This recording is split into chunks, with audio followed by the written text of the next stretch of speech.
Tulad ng dati, meron na naman tayong magandang guest. Kakaiba talaga itong P-pop kasi magugulat ka, iba-ibang mga mukha dito, no? Kung saan-saan lupalop. Nakakaabot na kasi tayo ngayon sa Amerika, yan. So, ito naman ngayon, kailangan ka magsuot ng yung pang moonwalk. Diba? Galing sila sa moonwalk. Moonwalker. Hindi po, dito lang po yan sa Parañaque. So, welcome to our show, sila Sister Jing and Brother Rico. Hello po, good afternoon. Kami po ay household leaders dito sa Moonwalk sa Parañaque. Actually nga pala, we have 5 children. We married medyo late na, 28 na ako noon and 29 na si Rico. But then, we prayed to God na bigyan kami kaagad ng anak. Kasi po, meron po akong medical condition na acute hormonal imbalance. At 3 OB-GYN na po ang nagpayo sa akin na it's a case of infertility. Kasi once a year lang po ako kung mag-menstruate. So yung once a year na menstruation na yun, wala daw pong egg cell na ma-fertilize ang sperm kapag hindi tayo nagre-regla ng mga babae. So that means I only have 1 chance in a year to have a baby. At yun pa ay kung magtugma, kung magkataon na kaming dalawa ay magsama sa araw na yun, sa isang araw na yun. Kinasal po kami ng October 6, 1996. And then with so much prayer na magkaroon kami kaagad ng anak, yun, after 2 months po, December, nag-conceive na po ako sa panganay namin. Ang pangalan po niya ay Faith Christine. That means faith in Christ. Pinagdasal po talaga namin. Ano na po siya ngayon? 24 years old na siya. Tapos na po siya ng AB Multimedia Arts, major in graphic design. We are so blessed na graduate po siyang cum laude. At pagkatapos working na po siya for 3 years na. Yung pong sumunod namin, pinagdasal po namin ulit nung year 2000 kasi it was the year of the Great Jubilee na magkaroon po ulit kami ng anak kung nanaisin pa ni Lord. At pagkatapos po nun, sinagot po ang panalangin namin, binigyan po kami ulit ng baby. So ang pangalan niya ay Hope Cristel, which means hope in Christ. Kasi we were hoping to have another baby that time. So ano na po siya ngayon, 21 years old, 2nd year nursing sa Adamson.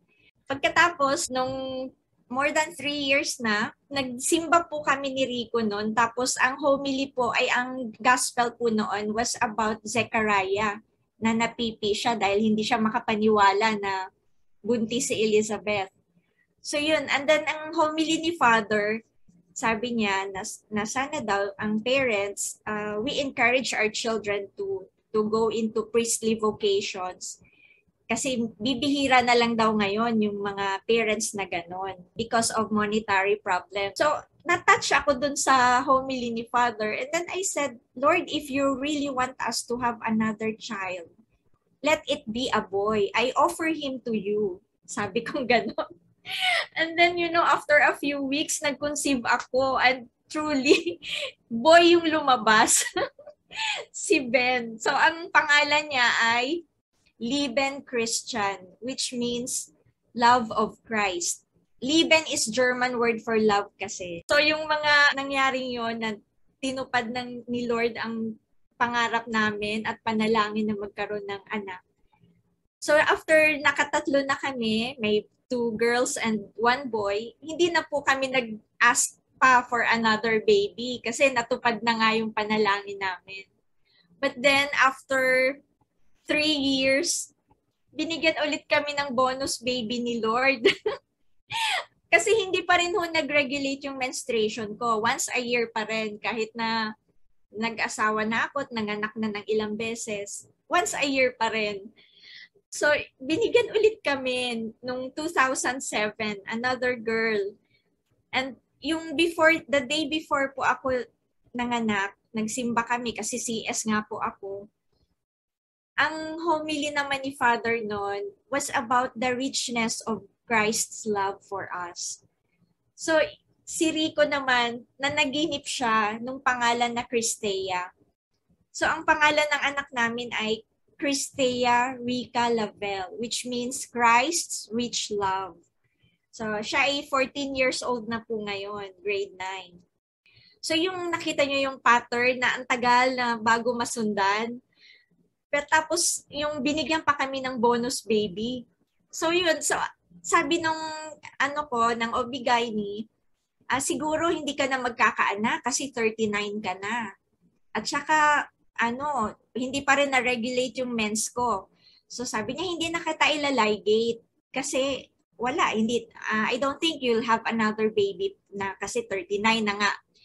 But then after 6 years, yun po, binigyan ulit kami ng bonus baby. Another boy. Pinangalanan namin siyang Jesuel Lavin, which means Jesus Emmanuel's love. Kasi ang nasambit ko po kaagad nung nanganak po ako, sabi ko kay Rico, siguro bibigyan tayo ng anak ni Lord na pare. Kasi ba't binigyan tayo ng isa pang boy? Kasi yun ang una kong prayer kasi, Lord, if you give us a boy, i-offer namin po sa inyo. Ka na. At 45 years old na po ako nung ako'y nanganak kay Jess, yung bunso namin. Ako po at 45, wala po akong naramdaman na kakaiba or may something abnormal sa pagbubuntis ko. So papuri kay Lord talaga. Salamat sa Kanya. Magkakilala kami ni Jing since high school. We were schoolmates and then friends and then nagka-developan, naging high school sweethearts. And then we separated because syempre we have to go to college. Nagkahiwalay kami and then nagkita ulit kami after 10 years. I'm already an engineer, she's already an engineer. And then we planned nga na magpakasal. And so we went to Taiwan para medyo maganda-ganda yung ipon. Kami talaga ang gagastos sa kasal. And so doon sa Taiwan, nagpapa-check up siya doon. And then yun yung sinabi ng OB-GYN nga na close to impossible na magkaanak. And then sinabi niya sa akin yun. Sabi ko baka hindi kita mabigyan ng anak. Buti pa maghanap ka muna ng ibang mapapangasawa. Ayoko namang maging unfair sa kanya. Pero hindi ko na po binigyan ng pansin yun kasi by that time, busy rin kami sa pagsaserve sa simbahan eh. Nung nasa Taiwan kami, bali ako, nagsaserve ako as Eucharistic minister na. Tapos si Jing naman as a lector na, nagle-lector na din.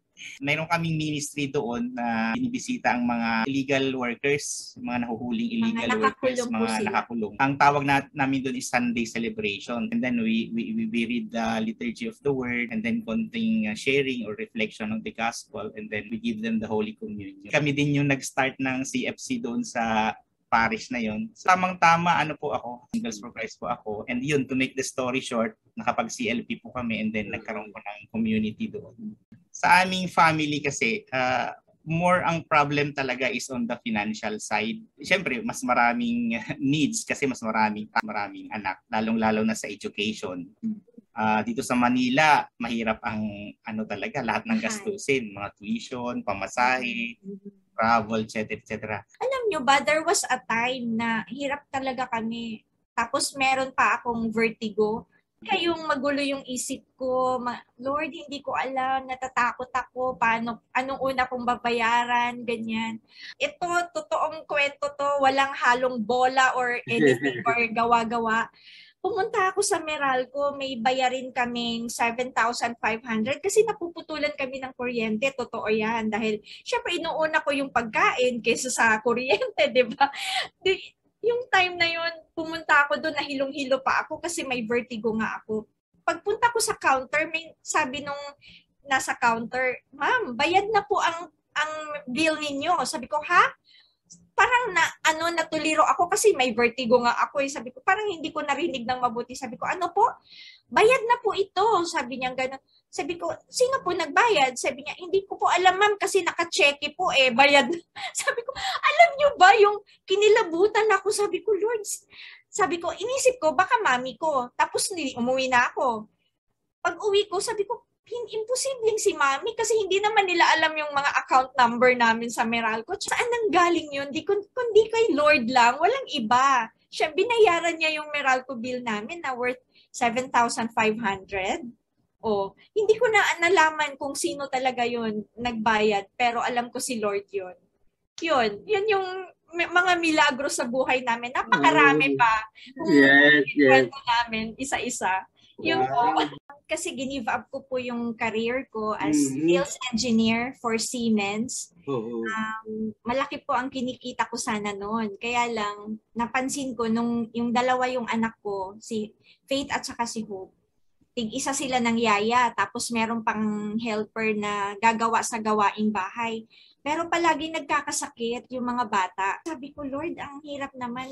Parang sinasabi mo sa akin na ako na mismo yung mag-alaga sa mga bata. Kasi parang useless yung kinikita ko, napupunta lang sa pang-ospital ng mga bata. So yun, nag-decide ako na i-give up yung career ko nung pangatlong pagbubuntis ko na.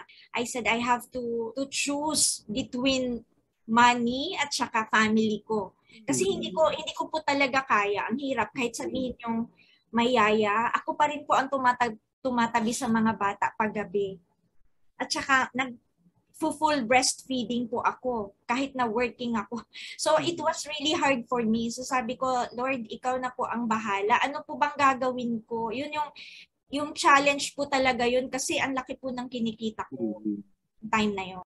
Alam nyo, nagda-drive ako papunta sa export processing zone sa Laguna. Sabi ko, Lord, ano po bang gusto nyo? Gusto nyo po bang mag-resign na lang ako? Kasi para alagaan yung mga bata. At pag nakatingin ako sa langit, kasi maluwag maluwag yung walang mga sasakyan nung time na yon. Nakatingin ako sa blue sky. And then pagbaba ng mata ko, sa harap ko, may biglang sumingit na jeep. Alam niyo yung mga nakasulat sa likod ng jeep, yung driver, sweet lover, ganun. Alam niyo, pagtingin ng mata ko, nakalagay ba naman doon? Kasi di ba tinanong ko si Lord, magre-resign ba ako? Sabi niya, konting tiis na lang, giginhawa ka rin. So, sabi ko, sige Lord, magre-resign na ako. Bukas na bukas din, pagdating ko ng opisina. Nangyari na nga na, buntis nga ako noon, nag-resign ako. May feeling po talaga ako na boy na yung baby. Sinulatan ko si Rico nung anniversary namin na yun. May po kasi pinanganak si Ben. Sabi ko, I know this is God's will na boy na ibibigay niya sa atin. Congratulations. Tapos February nagpa-ultrasound ako. Boy na nga. Talagang boy na nga. Sinagot na talaga ni Lord. So yun, nag-resign na nga po ako. At ang ginawa ko po, since isa na lang yung kumikita, nagre-rent pa kami, talagang nagpa-full breastfeeding pa rin ako. Talagang walang halo. Na-compute ko yung natipid ko noon, 60,000 na in 6 months. So, pa 10,000 na halaga ng gata sa isang buwan. We lived simply, wala mo ng mga labas-labas, wala mo ng yung mga extra-extra na yung mga pasyal, basta yung mga luho, ganun. Ang pinagtuunan namin ng pansin, yung gastos na pagkain at pag-aaral ng mga bata po talaga. So yun, yun na nga, pinag-pray ko ng Lord, please tulungan mo naman kami. Paano? Ang hirap po kasi yung sa finances. Pero talagang ibinibigay ni Lord yung mga tao na mababait, na pwede kang pahiramin, na walang interest. Tapos babayaran mo na lang sa sweldo, yung gano'n. Nakaraos kami at sabi ko nga, salamat sa Diyos every time na may mga trials tayo. Salamat sa Diyos kasi pera lang at binibigay naman niya. He supplies everything, all our needs. Talagang hirap na hirap po kami sa pera pero binigay ni Lord yung mga pangangailangan namin. 5 silang nag-aaral, college si Faith, tapos trimestral pa. Talagang hindi mo maisip kung sa isip natin, alam nating mag-compute kung hanggang saan makakarating yung sweldo. Pero si Lord, may binibigay siya na hindi mo naiisip, na hindi mo akalain.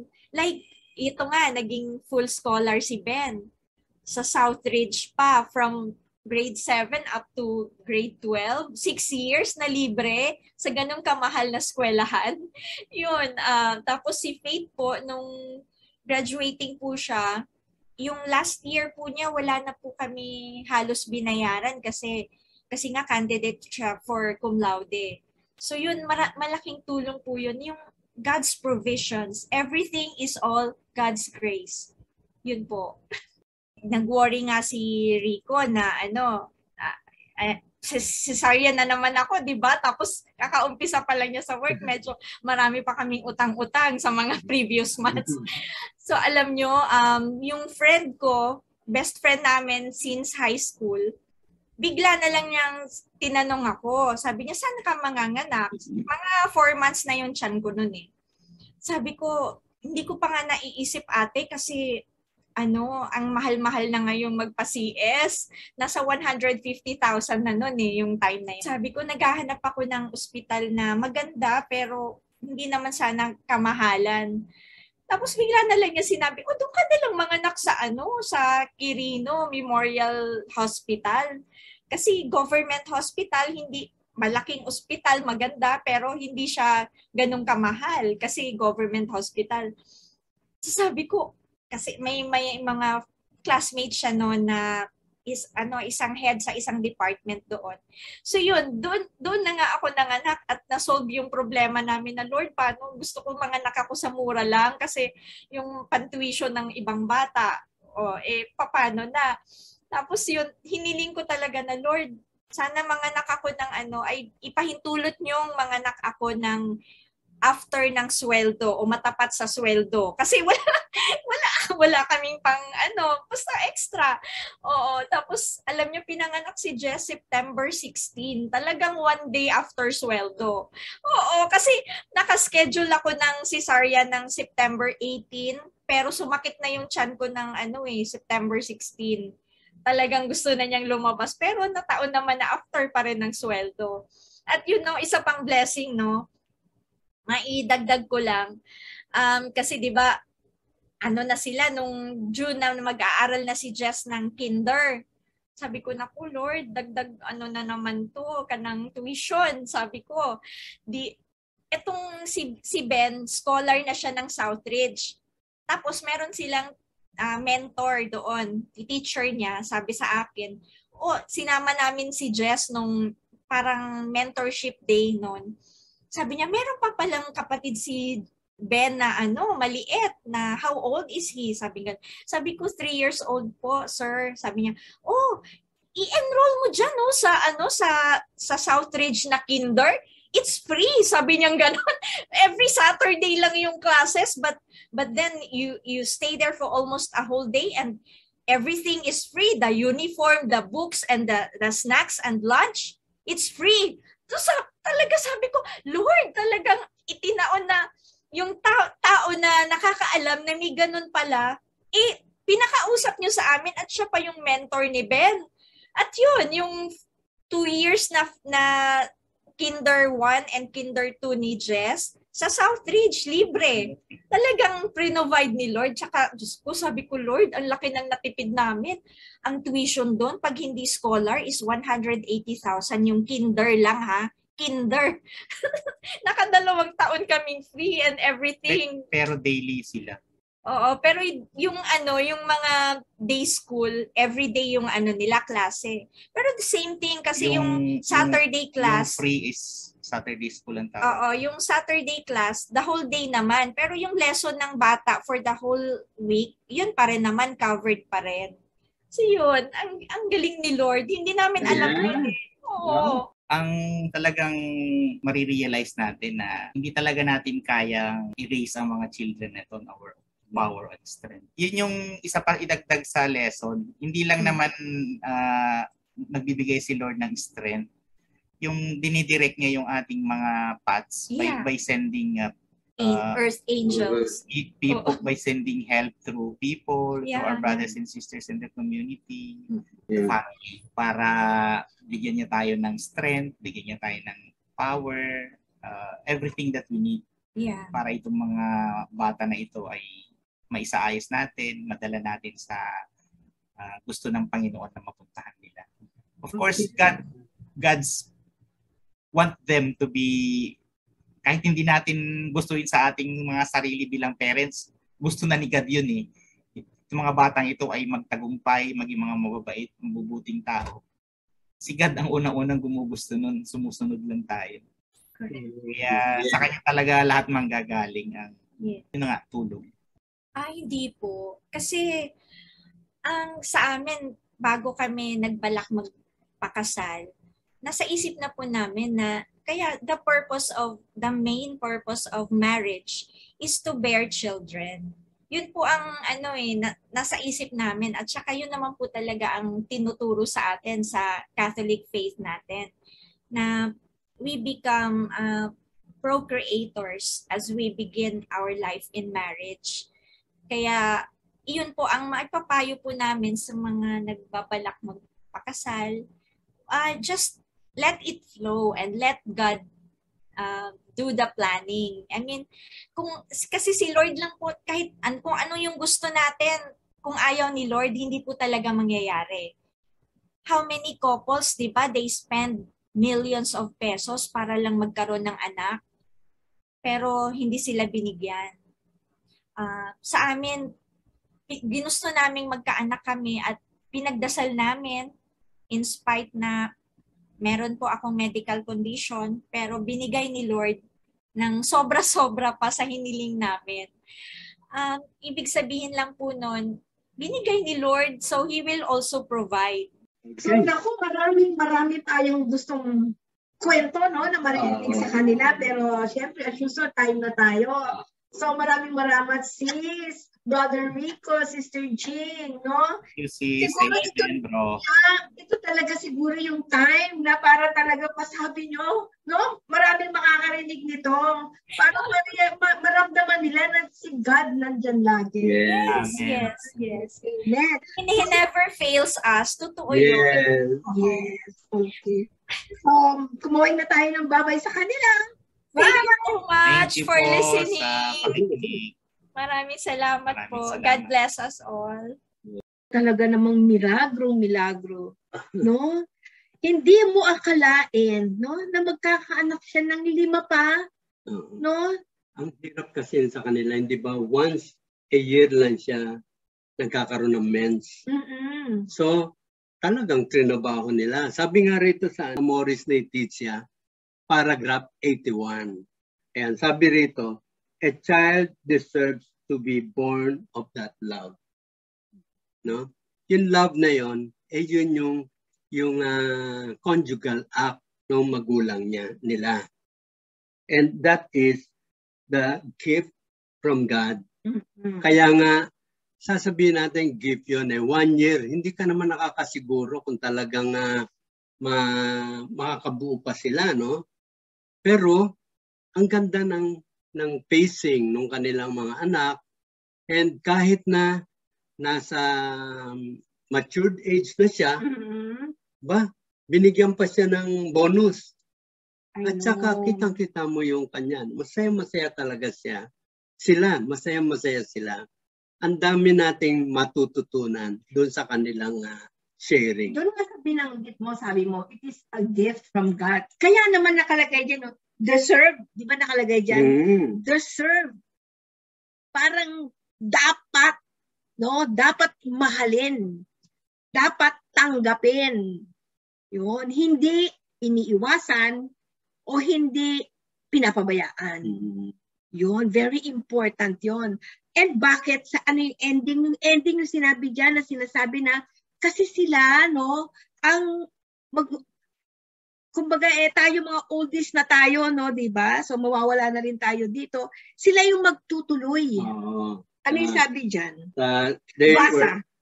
Thus the Creator made man and woman share in the work of His creation, and at the same time made them instruments of His love, entrusting to them the responsibility for the future of mankind through the transmission of human life. Ano important word? Instrument, no? Responsibility, and transmission to mankind. Tingnan mo naman kung gaano kalaki yung role ng magulang. So, pag nag-asawa, anak agad! Huwag nang isip-isip pa, di ba? That's part of the the parang duty.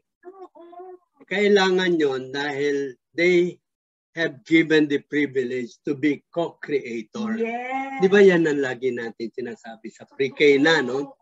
Sa pre-K na, yan ang parang pagka tinanong, are you really open to life? Hindi agad nakakasagot. Pero later on, naunawaan nila that that is a gift. And that gift is a supreme na bigay ng Panginoon sa kanila na huwag nating sasayangin. So, naiintindihan naman natin magpo-postpone kayo sa umpisa pa lang ng marriage, magpo-postpone kayo dahil merong health problem, no? O kaya merong contraindication, o kaya may iba kasi merong mentally, yung may sira sa ulo, gano'n. So, minsan dinidelay yon. Pero kung healthy kayong pareho, there is no cause, no? Para ka mag-postpone. Pero mo, family planning, umpisa pa lang, family plan, nag-umpisa pa lang kayo. Naku, talagang parang yung first child, that first child deserved to be born. Yes. Di ba? Totoo yan. So, hindi mo pwedeng i-hold siya. Kaya nga, naku, nanilermon kami. Yung mga ikakasal pa lang, ang mahal-mahal ng kasal ninyo. Tapos pagdating na mag-aanak kayo, ay di ba tayo mag-aanak kasi naubos yung ating igagastos. Hello! Huwag ka na mag-sermon. Tingnan na lang natin, pagka napanood nila ito, nag-share sa atin, no? Ang saya-saya nila. Actually, hindi naman kayo kailangan sermonan. Kasi ma-inspire lang kayo at makita nyo kung gaano kasaya at gaano how God takes care of the family. Ang dami nilang regalo coming from God. I know. No, yung how they are provided, how they are protected. Andyan. Ang ganda-ganda ng kanilang sharing. And yung isa pang hindi ko rin lagi kong nakikita sa kanila. They started sa right path. Kasi, nag-SFC sila. Marami namang community. Ano yung SFC? Singles for Christ. No? So, community. Yes, they are into community, na hindi pa sila mag-asawa. Hanggang sa naging mag-asawa na sila, tinuloy-tuloy pa rin nila yan. So, nasa community naman sila ng mga mag-asawa. So, maraming mga communities dyan na dapat ninyong puntahan. Hindi lang nandyan yan. Yan yung communities na pinakikita sa kanila yung values ng family. Yes. No? Kaya, nung nagplano na sila magpakasal, alam na nila yung kanilang value. Yes. Ito yun. Kaya nakatulong din talaga yun. So, sana yung mga napapanood ninyo dito talagang hindi man kayo, sabihin niyo na, hindi, lola na ako. Hindi na ako manganganak. May apo naman kayo, lola. Yes. So, ipasa nyo ito, patulong kayo. Turuan niyo yung mga lola nyo mag-forward. Po-forward niya sa mga apo niya yan. Yung isa naman, tita, wala pa akong boyfriend. Kung magka-boyfriend ka, di alam mo na gagawin mo. Yes. Diba? Kaya tago nyo itong mga palabas natin dito. Okay. So, ayun, nagbababay na si Pope Francis. Kinakalabit ako, sabi, daldal ko daw. Huwag nang kalilimutan, every Sunday tayo lagi. 1:30. Yes. Kung sakaling naging busy kayo ng Sunday, pwede pa niyong balikan yan. Yes. Anytime of the day. Yes. Meron din naman tayo sa YouTube ng MHC P-Pop. Yun naman, shorter version. Yan. Para doon sa mga gusto mag-download at pwede ninyong gamitin yung ating mga guest speakers. Okay. Hopefully, kukumpleto na natin yung 325 paragraph ng Amoris Laetitia. Yes. At yan ang pwede ninyong gawing Bible for the family. Wow! And of course, wag natin kalimutan, nakadalawang episode na po kami sa aming vlog ni Brother June. Naggawa kami ng vlog kasi minsan gusto namin magkwento ng anything under the sun. So ang tawag ng vlog namin is Take One Only. Tama ba? Mali. One take only. Meron kasi kapangalan eh. Kaya dapat take one lang yon. Kaya ginawa namin one take only. Okay? Type nyo lang yon. And makikita nyo yung mukha namin doon. Okay. Yeah. Sige. We'll see you next week. Bye!